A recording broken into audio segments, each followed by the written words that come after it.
しなみを揃えてゆこうお互いを信じ合う5人の仲間まるでスファイブに預けた命飛ぶぜ宇宙の果てまでもみんなの笑顔持ち帰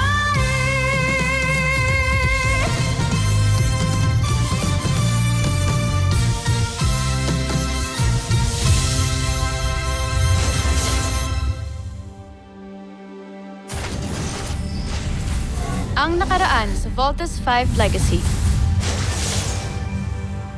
Sinira mo ang tagumpay ko, Sandra. Ngunit kailangan ko kayo iligtas sa pagkakataong yun, Joffrey. Nais ko lamang suklian ang pagsasalbang ginawa niyo sa akin. Hindi ko kailangan iligtas mo ko. Karangalan ng busan ang nakataya sa labi namin Steve Armstrong. At sinira mo yun. Ilang batalyong ba itong mga Bosanians na to? Parang mga langgam eh, hindi sila nauubos. Pero hindi tayo pwedeng umatras, mga kuya. That's right, Little John. Hindi tayo marunong umatras. Get ready, team. O protektahan natin ang Camp Big Falcon at Earth. Let's not waste time, Steve. Let's get rid of them. Knuckle missiles, locked and loaded. Mauubos ang ating sasakyan ng sundalo. Bumalik na tayo sa kastilyo. Good job, team. I heard a rumor. Totoo ba yung nalaman ko na may gusto raw kayo sa anak ko? Sa nag-iisang anak ko? I mean, sir, mabait ho si Jamie. Caring ho siya, humble. I think you have a very beautiful daughter. So, sa madaling sabi, may gusto nga kayo sa anak ko? Give me 100. There's no shame in reaching your limits. Kaya nang dapat hindi nyo ikinahiya o ikinatakot na aminin sa akin na tao rin kayo na nagkakagusto, nagmamahal. Hanggat nandito pa ang mga Bosanians at nagbibigay ng gulo dito sa mundo natin. Hindi nyo dapat inuuna ang interes ninyo. You would be compromising the mission at ilalagay sa peligro si Jamie. Kapag wala na, hindi na ako ang Supreme Commander ng Earth Defense Force. Only then, you can pursue my daughter. Nagkakaintindihan ba tayo sa kondisyon ko? Sir, yes, sir! Nasa ilalim ka ngayon ng aking kapangyarihan, Zandra. Susunod ka sa bawat nais ko.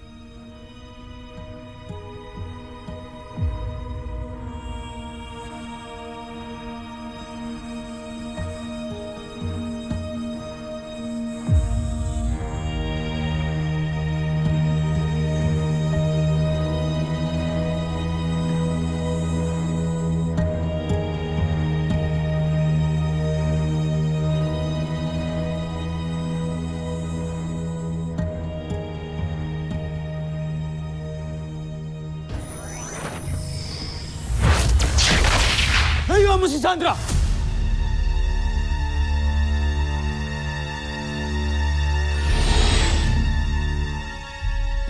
Joffrey, anong ginagawa niyo rito? Talagang wala kang alam. Dahil nasa ilalim ka ng kapangyarihan ni Oslak. General Oslak! Akala mo ba hindi ko malalaman ang imbensyon mo? Akala mo ba hindi magsasalita ang mga sayantipiko kung paano mo ginawa ito? Tama kayo, kamahalan. Nasa ilalim nga ng aking kapangyarihan si Zandra kanina dahil sa singsing na yan. Kung sino man ang magsuot niyan, ay mapapasunod ko.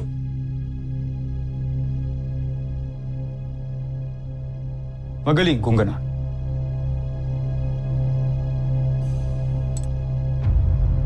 Sapat na ang aking nasaksihan. Tingnan natin ang pisa ng iyong imbensyon sa ating kalaban.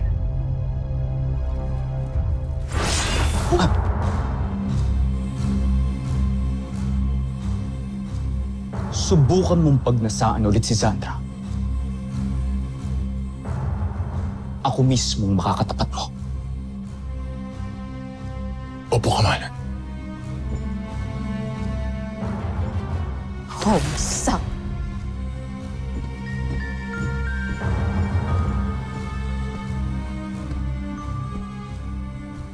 At ikaw naman, Sandra. Napakabilis mong mapasailalim sa kapangyarihan ng iba. Paulit-ulit mo na lang akong pinipiko. Patawarin mo ko, Jomfre.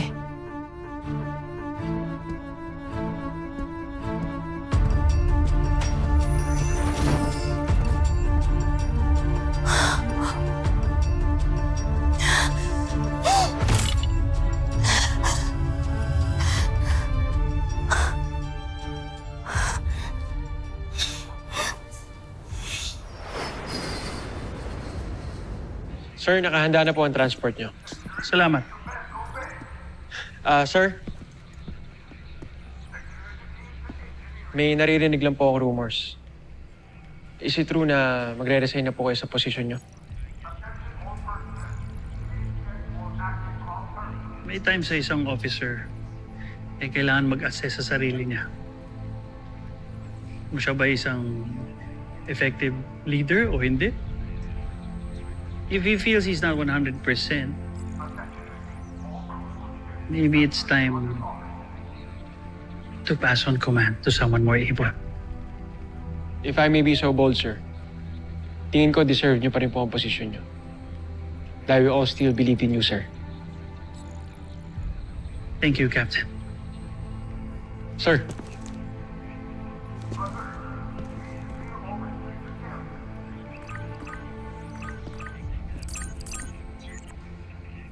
Jamie, anak, what's up?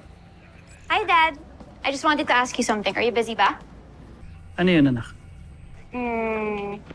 Tumaba po pa kayo? Jamie, wala akong time makipaglokohan sa'yo. At hindi ako tumaba, ha? Sige na. Baka madali ako. Pikon na naman kayo. Anyways, I just got you something and I hope you're gonna like it. Okay?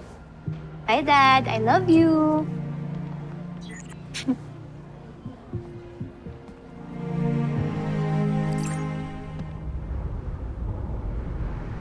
No, Commander.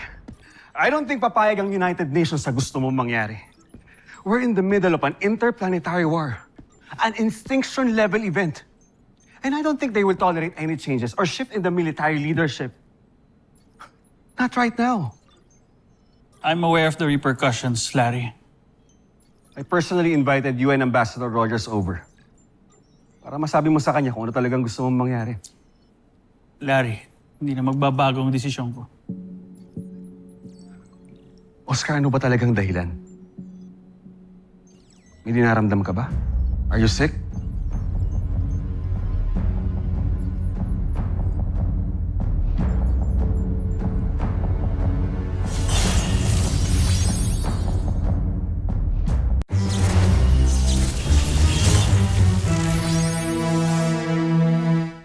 Are you sick?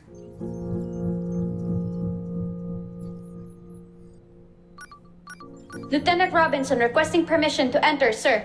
Enter.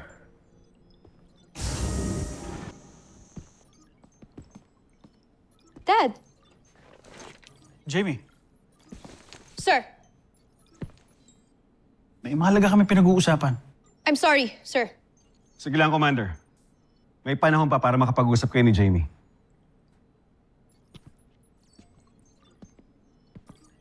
Aris, Lieutenant.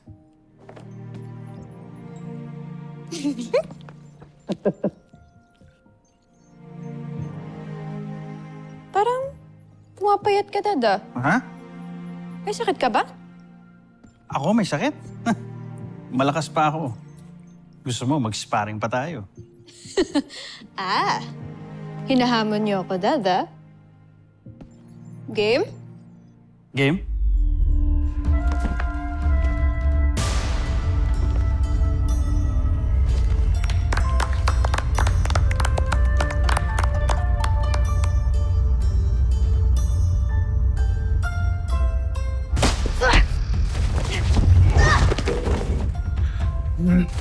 Pulling your punches, Jamie.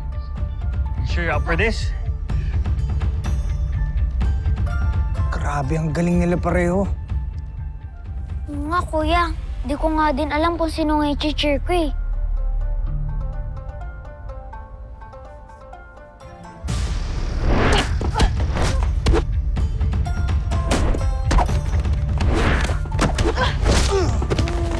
Let's go, Jamie. Let's go.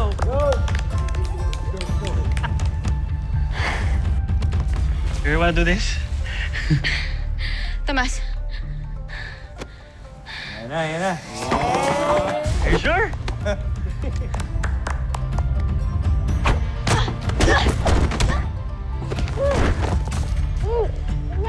Give up!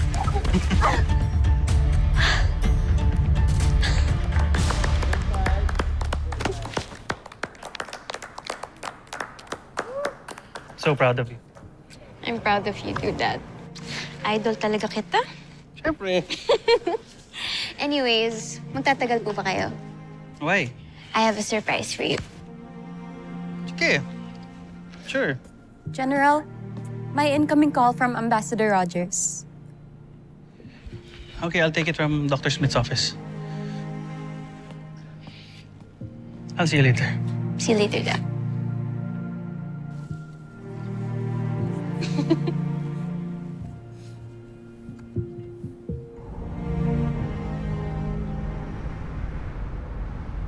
What you heard is true, Ambassador Rogers. That is the reason why I'm resigning my position as a Supreme Commander General. I understand, Commander Robinson, but have you asked for a second opinion about your illness? Don't you think you're making a hasty decision? I'm sorry, Ambassador, but my decision is final. The Chief Medical Officer can give you all the details that you need to know about my condition.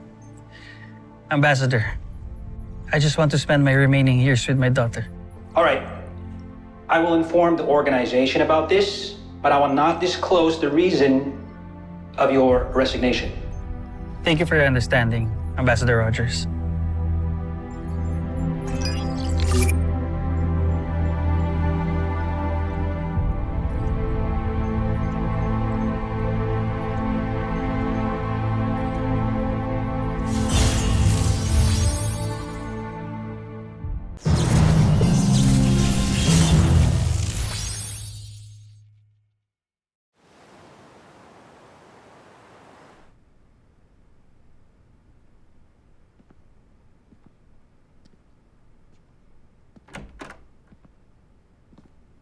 Hi, Dad. Hi, love. Oh, pinapa-frame niyo po pala lahat ng pictures na yan? Lahat naman ng pictures mo, piniframe ko. Tingnan mo, it's all you. Palibhasa kasi hindi ka na madalas umuwi dito. Alam mo naman kung gaano ka-proud ang daddy mo sa unika iha niya. Pero alam mo kung anong pinaka-favorite na picture ko? Ito. Natatanda mo ba kung kailan kinunan yan? To was right after pinili ako bilang one of the Voltes pilots. Mm-hmm. And it was also the same time na umasa ako na baka sakali magbago ang isip mo and you would want to live a normal life.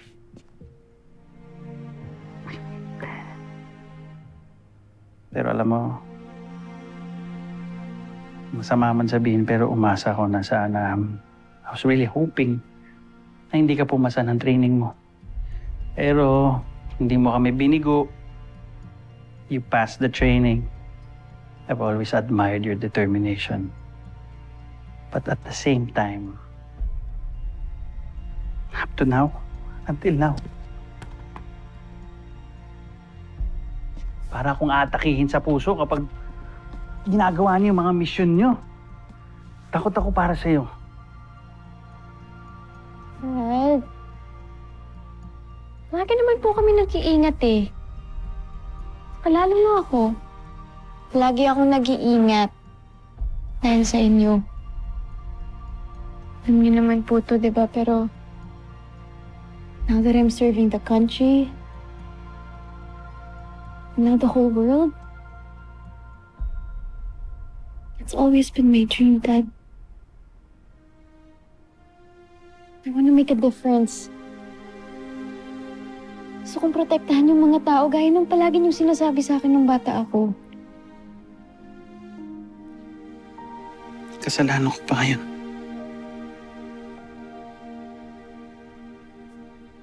Naiintindihan kita, anak. Pero para sa akin bilang magulang mo, Nahihirap na nasasaksihan ko yung pag nalalagay kayo sa peligrosong mga mission. Natatakot ako. Palagi akong natatakot. Takot ako. Baka mawala ka. Alam mo, kahit sundalo ko, malambot ang puso ko. Lalo na pagdating sa'yo. Alam mo ba, bata ka nga, di ba? Pag nadadapa ka, natataranta ako.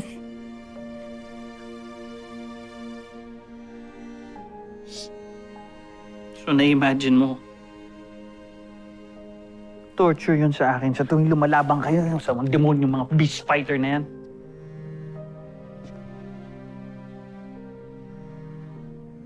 Naiintindihan ko kayo, Dad, but please. Please trust me, Dad, okay? Palagi po akong mag-iingat para sa inyo. Para makauwi po ako ng buhay para sa inyo. Okay, Dad?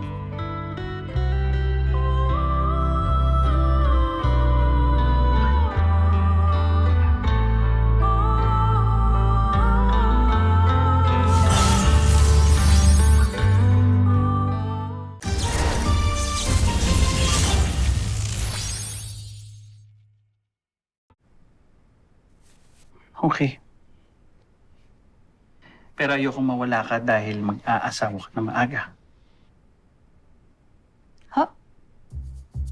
Jamie, marami akong alam na hindi mo kinukwento sa akin.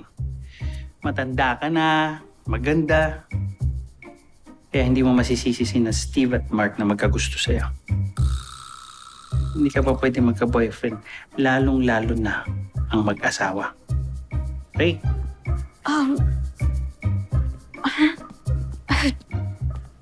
Dad, Lalo na ngayon. Hindi talaga pwede dahil nag-resign na ako bilang commander sa EDF. So, gusto ko mag-spend ka na ng maraming oras para sa akin. Kapag wala kang mission. Nag-resign na po kayo sa EDF? Dad! Bakit po kayo nag-resign? It's about time. Nakapagsilbi na ako ng matagal. Tsaka, kailangan naman natin bigyan ng time to shine ng mga bagong officers. Gusto ko rin bumawi sa'yo, anak. Gusto kong bumawi sa'yo sa mga pagkukulang ko sa'yo nung bata ka. Just in case na nawala ako. Gusto ko magkaroon tayo ng mga experiences and moments na maaalala mo.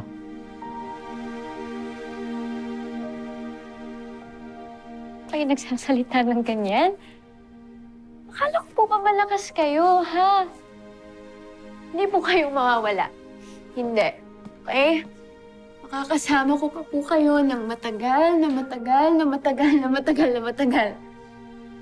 Okay?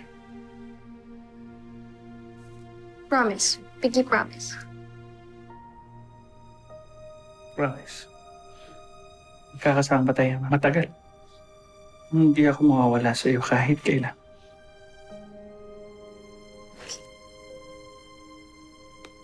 Good.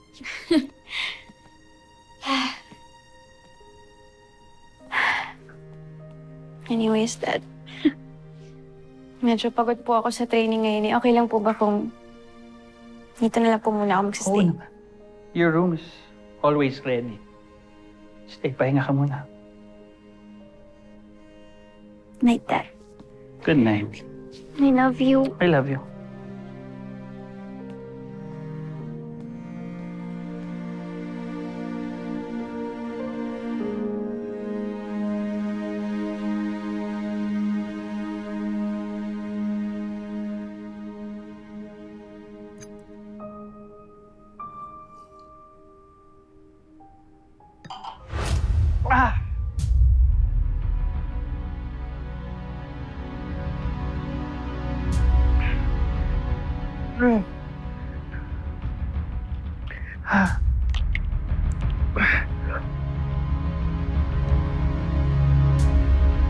Hello,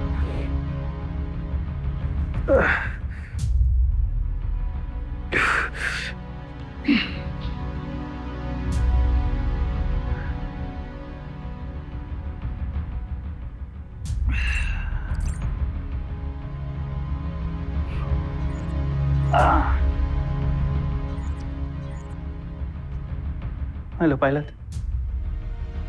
Kailangan natin mag-usap. May halaga akong ipapagawa sa'yo. Tungkol sa anak ko.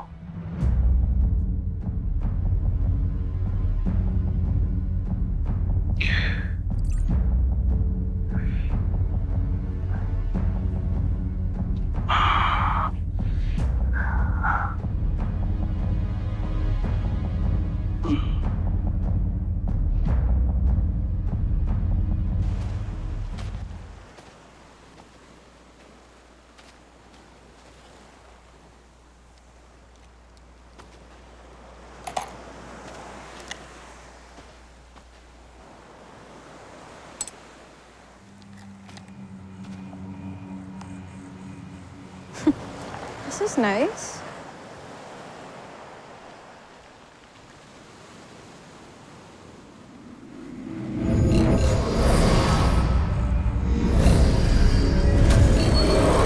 Jamie Robinson, nasa ilalim ka na ng aking kapangyarihan.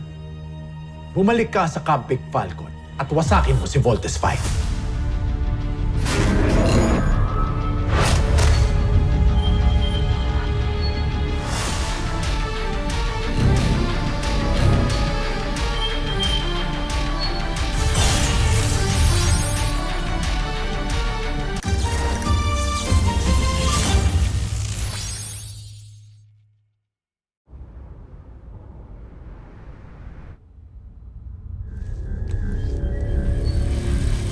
Nais kong wasakin mo ang bahagi ni Voltes 5 na naglalaman ng kanyang laser sword.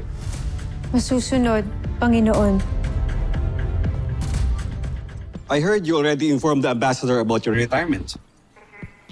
And the chief medical officer also revealed to me that you have a health problem.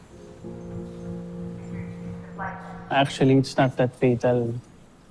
Madadaan pa naman sa operasyon, gamot, and a change of lifestyle. Gusto ko lang naman na mag-retire para I could spend more time with my daughter. Tama nga naman. Panahon na para igugol mo yung buhay mo para sa sarili mo, para kay Jamie. Salamat, Larry. I know the kids are in good hands kahit hindi na ako parte ng team. Dahil alam ko nandiyan ka. So, how would you like to spend your retirement? Well, before undergoing the operation, I'm planning on taking Jamie to this beautiful island up north. Yung nakita ko yun nung nagre-recon ako eh. Tapos babalik kami dito. Dito ka pa rin titira? Ayaw mo ba? Hindi naman, pero baka maging stressful para sa yung lugar na to. Dito na ako naging tao, Larry. Dito na ako tinubuan ng puso. Hindi ko kayang iwan ang lugar na to. At tutulong pa rin ako sa aking makakaya. Not until we accomplish our mission. Okay lang ba sa'yo? Of course. You're always welcome here, my friend.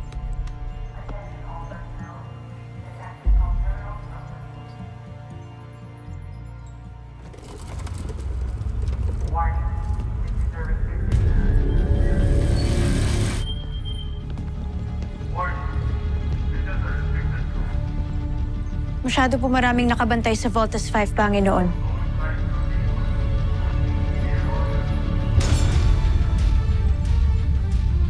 Nakita ko po si Commander Robinson. Ito na lang ang gawin mo. Takpin mo si Commander Robinson at gawin mong pain.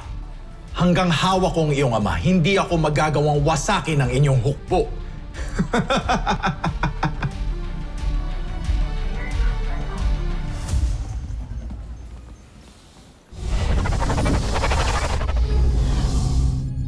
Kapag natupad ng aking aliping si Jamie ang pagpatay sa kanyang ama, tiyak na bibida ako sa emperador. At hindi si Xander.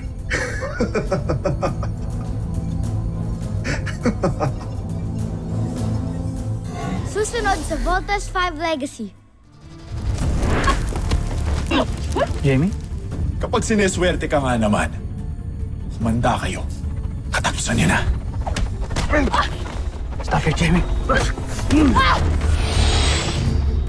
Ako nang tatapos sa inyong mag-ama.